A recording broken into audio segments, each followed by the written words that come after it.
¿Por qué la gente estudiada suele parecer tan estúpida? Un análisis crítico sobre educación, inteligencia y límites del conocimiento. Es un fenómeno común en redes sociales, foros de debate, conferencias y hasta en comidas familiares. Una persona con títulos académicos brillantes defiende ideas pseudocientíficas, niega evidencia clara, defiende falacias con vehemencia o reduce problemas complejos a simplificaciones ingenuas. Este contrasentido, una persona estudiada, actuando de forma poco inteligente, ha alimentado una paradoja que merece ser examinada con rigor, porque la educación formal no siempre conduce a un pensamiento racional, crítico o humilde. Este artículo explora las bases psicológicas, estadísticas y educativas de este fenómeno, subrayando las limitaciones estructurales del sistema educativo, la naturaleza del coeficiente intelectual, la especialización excesiva y la ausencia crónica del pensamiento crítico en contextos de alta formación. El coeficiente intelectual, CI, sigue una distribución normal en la población general, con una media de 100 y una desviación estándar de 15. Esto significa que aproximadamente el 68% de las personas tienen un CI entre 85 y 115, rango promedio. El 95% está entre 70 y 130. Solo un 2.1% supera los 130, CI alto. Cerca del 0.1% supera los 145, genialidad según criterios estadísticos.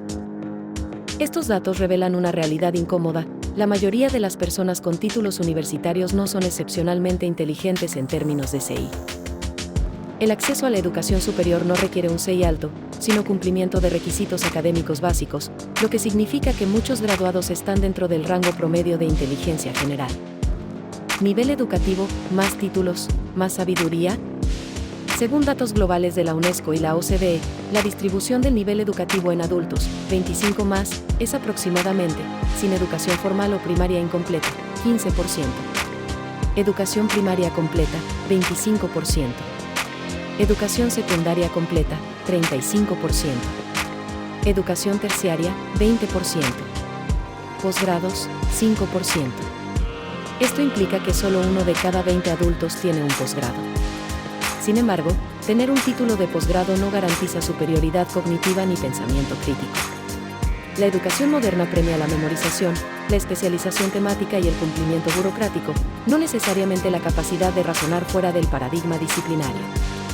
Las áreas de expertise se han vuelto tan estrechas que un bioquímico puede ignorar conceptos básicos de economía, un filósofo puede negar la teoría de la evolución y un ingeniero puede promover curas milagrosas. Algunos datos estimados por campo. Ciencias exactas y naturales, 28% ingeniería y tecnología, 22% ciencias sociales y derecho, 18% salud y bienestar, 15% humanidades y artes, 12% educación, 5%.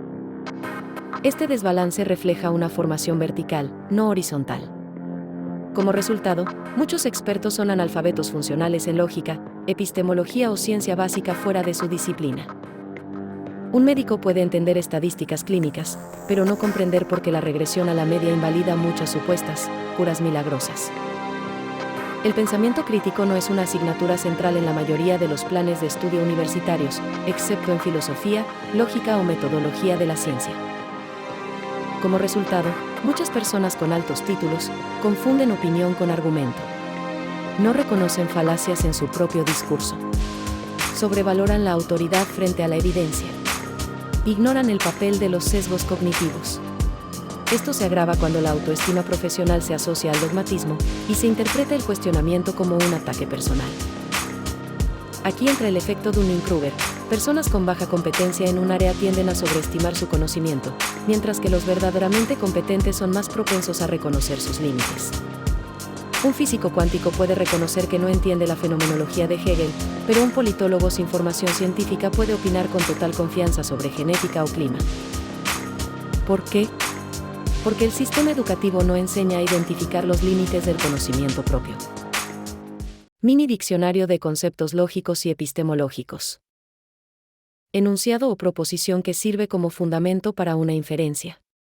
En un argumento, las premisas se usan para apoyar una conclusión. La proposición que se deriva lógicamente de las premisas en un argumento debe seguir necesariamente de las premisas. Forma clásica de razonamiento deductivo que consta de dos premisas y una conclusión. Estructura lógica compuesta por premisas y una conclusión, cuyo objetivo es justificar o refutar una afirmación.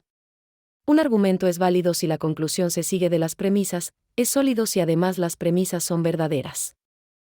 Error en el razonamiento que hace que un argumento sea inválido o engañoso, aunque parezca convincente. Regla mental práctica o atajo cognitivo que facilita la toma de decisiones, pero que puede llevar a errores sistemáticos. Rama de la filosofía que estudia la naturaleza, límites y validez del conocimiento. Patrón sistemático de desviación del pensamiento racional, causado por la interpretación subjetiva de la información. Capacidad de leer y escribir, pero incapacidad para aplicar el razonamiento lógico, científico o crítico a problemas del mundo real. Concepto y definición técnica. Información. Datos procesados que tienen significado en un contexto. No implica verdad ni comprensión. Conocimiento declarativo. Información sobre hechos, sé que París es la capital de Francia. Conocimiento procedural. Saber cómo hacer algo, sé cómo montar una bicicleta. Conocimiento condicional. Entender cuándo y por qué aplicar cierto conocimiento. Falta gravemente en muchas formaciones. Metaconocimiento. Conocimiento sobre el conocimiento, saber qué se sabe, qué no se sabe y cómo evaluar la validez del saber. Esencial para la humildad epistémica. Creencia. Estado mental de aceptación de una proposición como verdadera, sin necesariamente tener justificación o evidencia. Opinión. Juicio personal no necesariamente basado en hechos o conocimiento. Opinar sobre temas complejos sin fundamento es éticamente cuestionable.